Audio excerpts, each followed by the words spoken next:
Centre से ली है, जुलाई में ली थी ऑनलाइन। मैंने तब किसी को नहीं बताया था क्योंकि मेरी फैमिली में ऐसी चीज़ों में भरोसा नहीं करता कोई भी। मैं नामदान सेंटर पे गई तो नहीं थी, लेकिन रोज़ उनके कॉल आते थे कि आप एक बार आओ, आप एक बार आओ। वीडियो कॉल भी करते थे और कि आपको देखना है, ऐसा वैसा, मतलब वो अजीब तरीके से बात करते थे। और कई बार मना करने के बाद भी वो आज तक कॉल करते हैं कि आप एक बार आओ, आपका फॉर्म वगैरह लेके जाओ। मैंने मना कर दिया, मैं कॉल रिसीव नहीं करती हूँ उनके। जहाँ तक संभव हो मैं हर नियम की पालना करती हूँ जो गुरुजी ने बता रखे हैं, बट कभी कभार फैमिली की वजह से मजबूरन आन उपासना करनी पड़ जाती है। मैंने फैमिली में बताया था कि मैं ऐसी आन उपासनाएं नहीं करूँगी, लेकिन वो गुरुजी के बारे में ही उल्टा सीधा बोलने लग गए, गालियाँ देने लग गए उन्हें। तो मैंने छोड़ दिया, मैंने कहा चलो ठीक है, मैं आपकी बात मान लूँगी। बट मैंने वो मन से नहीं बोला था, मेरे मन में ऐसा कुछ नहीं था। मेरे घर में एक फ़ोटो लाई थी मैं गुरुजी की, लेकिन वो फ़ोटो मेरी सासू माँ ने वो फ़ोटो छुपा दी कहीं पे। अब मेरी कंडीशन ऐसी है कि मैं ना तो फ़ोटो रख सकती हूँ घर में, ना ज्योति जला पाती हूँ। ज्योति मैंने जलाई भी नहीं थी बिल्कुल भी नामदान लेने के बाद। मेरे पास कोई चरणामृत भी नहीं है, और ना वो गले वाला कुछ देते हैं ना गुरुजी, वो कुछ भी नहीं है। मुझे प्रथम मंत्र मिला है, उसका जाप करती हूँ, और 3 आरती है ना तीनों टाइम की, वो भी टाइम पे करती हूँ मैं। और गुरुजी के काफ़ी सत्संग सुने हैं मैंने, उनमें ये भी बताया कि मृत्युभोज वगैरह ऐसा नहीं खाना चाहिए हमें।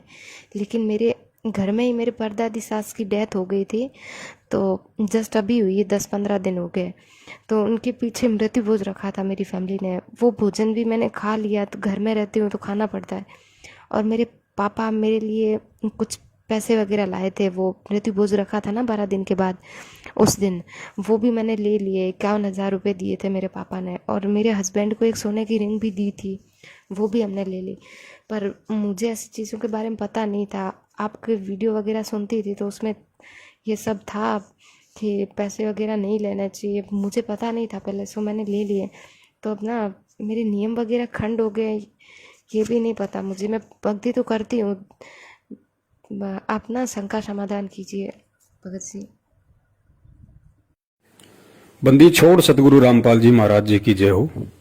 सत्साई बहन जी, बहन हर औरत मीरा नहीं बन सकती है, लेकिन कोशिश करे तो मीरा के जैसे भाव अपने सतगुरु के प्रति रख सकती है। और भाव यदि सतगुरु के प्रति रहेंगे तो फिर सतगुरु अंतर्यामी है, उन्हें सब पता है कि उसके जीवन में क्या क्या परेशानियां हैं, उसके जीवन में कैसी कैसी विपरीत समस्याएं हैं, क्या मजबूरियां हैं। फिर सतगुरु मजबूरियां को अनदेखा कर देता बहन। परमात्मा उन चीजों की तरफ ध्यान नहीं देता है। जिसने अपने हृदय में अपने सतगुरु को, अपने परमात्मा को बैठा लिया, और फिर चाहे ऊपरी दिखावे के लिए या ऊपरी मन से अगर किसी पारिवारिक दबाव में आके यदि वो बहन या भाई अनुपासना भी करता है, तो बहन परमात्मा उन चीजों को नजरअंदाज कर देता है, बशर्ते उसके हृदय में सतगुरु ही बसा होना चाहिए।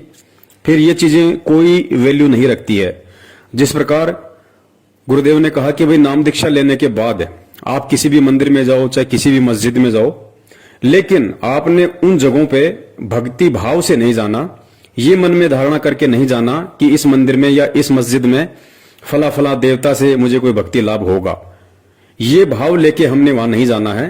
बाकी चाहे आप वहां पे रात दिन रहिए, आप वहीं पे सोइए, कोई दिक्कत नहीं, कोई दोष नहीं, क्योंकि मंदिर और मकान दोनों भगत की दृष्टि में ईंट और पत्थर के बने हुए एक ढांचे हैं, उनमें ना कोई भगवान है।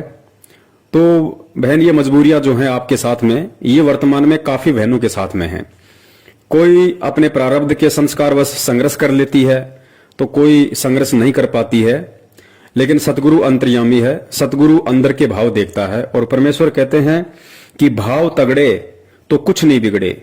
यदि अपने सतगुरु के प्रति भाई या बहन के भाव तगड़े हैं, जिसने ज्ञान सुनकर, ज्ञान को समझकर अपने दिल की गहराइयों में अपने सतगुरु को बैठा लिया, परमात्मा को बैठा लिया, और उस दिल की गहराई में ब्रह्मा विष्णु महेश 33 करोड़ देवी देवता, दुर्गा या काल के लिए लेस मात्र भी जगह नहीं है, तो बहन फिर परमात्मा कहते हैं कि भाव तगड़े तो कुछ नहीं बिगड़े। फिर चाहे कोई कुछ भी करे, कैसा ही दबाव दे, चाहे मंदिर में जाके बैठा दे, चाहे देव देवताओं के आगे आपको धोख लगवा दे, जब आपके दिल में आपका सतगुरु बैठा है तो ये चीजें कोई बाधक नहीं है, किसी प्रकार की कोई बाधक नहीं है। तो परमेश्वर कहते हैं भाव तगड़े तो कुछ नहीं बिगड़े, और यदि भाव बिगड़े तो फिर रगड़े ही रगड़े। अगर भाव बिगड़ गए जिस दिन, उस दिन फिर सब हावी हो जाएंगे आपके ऊपर। फिर परमात्मा कहते हैं दोस्त भी दुश्मन बन जाएगा। तो बहन, परमात्मा अंतर्यामी है, उनको सारी स्थिति का पता है कि कौन तो जानबूझ के ये सब नाटक कर रहा है और कौन अनजाने में या फिर किसी मजबूरी में या फिर किसी दबाव में आकर इस तरह की जो है ये हरकतें कर रहा है।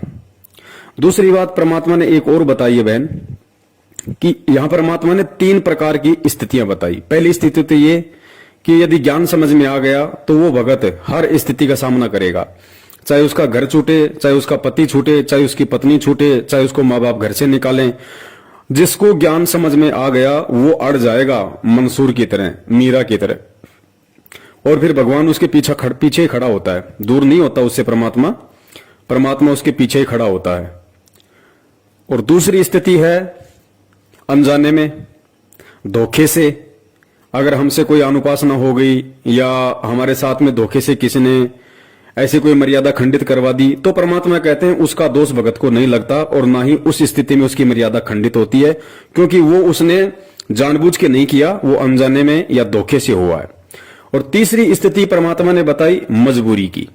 मजबूरी यानी भगत को ज्ञान भी है, उसको पता भी है कि अगर ये नियम परमात्मा का तोड़ूंगा तो इस नियम की ये सजा है और मैं परमात्मा से दूर हो जाऊंगा, परमेश्वर अपना पंजा मेरे शीश से उठा लेगा। ऐसी स्थिति में सब कुछ पता होने के बाद भी यदि वो दबाव में आके, मजबूरी में आके यदि वो परमात्मा का नियम खंड करता है, तो ऐसी स्थिति में गुरुदेव ने बताया कि जहां उसकी मौत होनी होगी वहां परमात्मा उसकी एक टांग तोड़ के रख देगा। जहां उसके संस्कारवश उसकी मौत लिखी होगी वहां परमात्मा इतना लाभ दे देगा, इतना बचाव कर देगा कि खाली उसका हाथ या पैर ही टूट के रह जाएगा। कहने का मतलब है कि भगत को 20 से 25% नुकसान उसके संस्कारवश वहां पे हो सकता है यदि उसका कोई माड़ा संस्कार हुआ तो ऐसी स्थिति है बहन इस भक्ति में। तो पुण्यात्मा, हमारे को अभी तक तत्व ज्ञान नहीं मिला था, और जिस कारण से हमने यही सोच लिया था भी ये दुख सुख तो आते ही रहेंगे और ऐसे ही डमडमा चलेगा। नहीं, परमात्मा के चरणों में आने के बाद आपके ऊपर कोई आपत्ति नहीं आवेगी, आपके घर में हानि नहीं होगी। आपत्ति आवेगी तो को पहाड़ टूटना हो, सूली की सजा कांटे में टल जाएगी, जान जानी हो टांग टूट कर बच जाएगी। तो इस तरह की आपकी वो भी हमारी कुछ कमियां रह जाती हैं, जिस कारण से हम थोड़ा बहुत कष्ट इसलिए भी उठाना पड़ जाता है क्योंकि हम थोड़े हैं। एक घर में एक भाई ने या बहन ने, बेटी ने, बेटे ने नाम ले लिया, बाकी पूरा परिवार विरोधी है उसका, तो उसके नियमों को चलने नहीं देता। इस कारण से वो कोई ना कोई लोक लाज में, दबाव में छोटी मोटी मर्यादा भंग हो जाती है, जिस कारण से आने वाले संस्कार, बुरे संस्कार का समय सद गया, वो आना हुआ उधर से नाम टूट गया तो काल का दाव लग जाता है। तो फिर भी इतना बचाव कर जाते हैं परमात्मा। थोड़ी बहुत मजबूरी या अज्ञानता में, अनजानपने की तो माफ़ी है, और मजबूरी में जैसे मजबूरी माँ के तोड़ लिया तो जान जानी होगी तो टांग जरूर टूटेगी, और मर्यादा पूरी होगी तो एक आपका छींट भी ना लगने दे भगवान, अगर आप नियम नहीं तोड़ोगे, सत्कर मान लेना। तो आपको परमात्मा के प्रत्येक नियम का पालन करते हुए सत्य भक्ति करनी चाहिए, और करते रहो, आपका बेड़ा पार हो जाएगा। बोलो सतगुरुदेव। दूसरी बात, ठीक है आप संघर्ष नहीं कर पा रही हैं, लेकिन आपने अपने दिल में अपने सतगुरु को बैठा रखा है, बहुत अच्छी बात है। गुरुदेव ने कहा कि यदि सत्संग भी आप सुनते रहेंगे, परमात्मा के सत्संग भी यदि आप सुनते रहे, तो परमेश्वर कहते हैं कि सत्संग मात्र से 70% लाभ भगत को मिलता है। सत्संग सुनते रहने से ही 70% लाभ परमात्मा भगत को देता है। तो यहाँ आपसे प्रार्थना की जाती है, जब तक सत्संग चले आप सब चिंताएं और इधर उधर की गल्ला बातें छोड़ के ध्यान से सत्संग सुनो। चाहे कोई रोगी है, चाहे कोई संकट है किसी प्रकार का, आप एकाग्रचित्त होकर सत्संग सुनोगे तो राहत मिलेगी, और ये ज्ञान ग्रहण होगा। इस ज्ञान से आपको 70% लाभ तो ज्ञान से मिलेगा। और रही बात बहन जी नियम वगैरह की, तो नियम तो देखो परमात्मा के नियम है, नियमों में परमेश्वर ने किसी भी देश काल परिस्थिति में कोई छूट नहीं दी है, क्योंकि ये ज्ञान समझने के बाद, परमात्मा से ये तत्व ज्ञान लेने के बाद राजाओं ने राज त्याग दिए, ऋषि मुनियों ने शरीर गाल दिए भगवान की प्राप्ति के लिए। तो आज तो बहन जी हमारे पास बहुत सारी सुविधाएं हैं, बहुत सारे हमको कानून ने भी अधिकार दे रखे हैं कि हमारे साथ कोई जबरदस्ती नहीं कर सकता। धर्म निरपेक्ष हमारा देश है, कोई भी किसी को किसी भी धर्म की पूजा पाठ करवाने के लिए बाध्य नहीं कर सकता।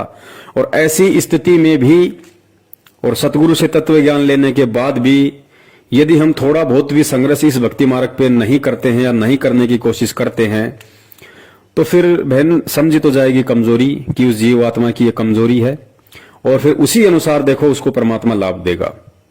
कहते हैं ना कि तेल हमेशा तिलों में से निकलता है, जितना भगत बोएगा उतना ही काटेगा, क्योंकि ये सूरमाओं की भक्ति है बहन। परमात्मा ने बताया कि यदि समझ में आ गया तो फिर मंसूर बनना पड़ेगा, समाज के आगे, परिवार के आगे, रिश्तेदार के आगे, सामाजिक आर्थिक या किसी भी प्रकार की परिस्थितियों के आगे फिर भगत को सूरमा बनना ही पड़ेगा, भगत को मीरा बनना ही पड़ेगा। नहीं बनता है उसकी अपनी कमजोरी है, और जितना वो करेगा उतना परमेश्वर उसको अवश्य देगा। लेकिन वर्तमान में आप जी लगी हुई हैं सतगुरुदेव जी की भक्ति पे, ये भी अपने आप में एक बहुत बड़ी बात है। तो परमेश्वर अवश्य आपका बचाव करेंगे, इसमें तो कोई दो राय नहीं है। और आप जी भाव बनाए रखिए, श्रद्धा बनाए रखिए, ये भाव और श्रद्धा का ही खेल है। परमेश्वर दया करें उनके आने तक यदि आप इस तरीके से भी भक्ति भाव में लगी रहेंगी, क्योंकि आने वाले समय में तो परमेश्वर दया करेंगे। जो लोग आज खुद आपका विरोध कर रहे हैं उनको भी अपनी गलतियों का एहसास होगा, वो भी परमेश्वर की भक्ति में लगेंगे।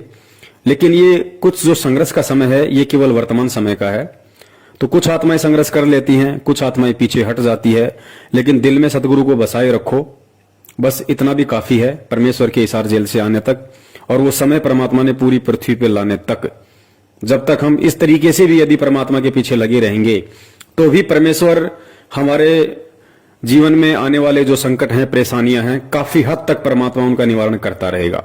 तो इस तरीके से भी यदि आप अपनी आरती वगैरह करती रहेंगी और सत्संग वगैरह सुनती रहेंगी तो भी परमात्मा बहुत बड़ी राहत आप जी को प्रदान करता रहेगा। यानी जो आपके भाग्य में जो संस्कार था परमात्मा उसमें भी काफी फेरबदल करेंगे।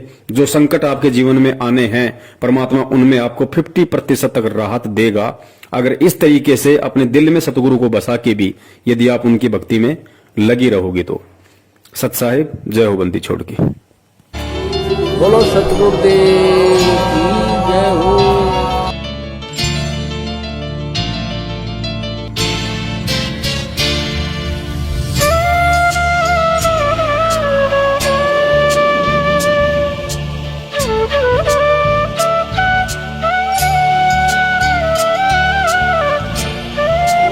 बोलो सतगुरुदेव